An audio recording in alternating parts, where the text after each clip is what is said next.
Stock మార్కెట్లో losses లేకుండా trade చేయాలంటే చాలా కష్టం అండి. మరి ఈక్విటీస్లో చేయాలంటే ల్యాక్స్లో మనకి అమౌంట్ కావాలి. మరి మన దగ్గర ఉన్నటువంటి 30-40,000తో సేఫ్గా మనం ట్రేడ్ చేసుకొని 2 to 3 డేస్లో 2,000 నుంచి 2,000 ఎర్న్ చేసుకోవడం ఎలా, ఒక చిన్న మెథడ్ ఇప్పుడు చూద్దాం. టాటా కమ్యూనికేషన్ నేను యాడ్ చేశానండి. టాటా కమ్యూనికేషన్స్లో లాంగ్ టర్మ్లో మనం 50 స్టాక్స్ తీసుకోవాలంటే మనకు చూపించినటువంటి అమౌంట్ 95,000.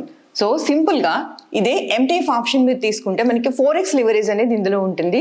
దీనికి గాను మనకి 31,000 మాత్రమే పడుతుందండి. సో ఈ 31,000లో ఎందుకు మీకు టాటా కమ్యూనికేషన్ అంటే ఆన్ అండ్ ఎవరేజ్ పర్ డేలో ఇది 40 to 50 or 60-70 పాయింట్స్ మనకి మూమెంట్ ఉంటుంది. కాబట్టి సింపుల్గా మనకి అమౌంట్ అనేది 2 to 3 డేస్లో 2,000 to 3,000 చాలా సింపుల్గా మనం ఎర్న్ చేసుకోవచ్చు.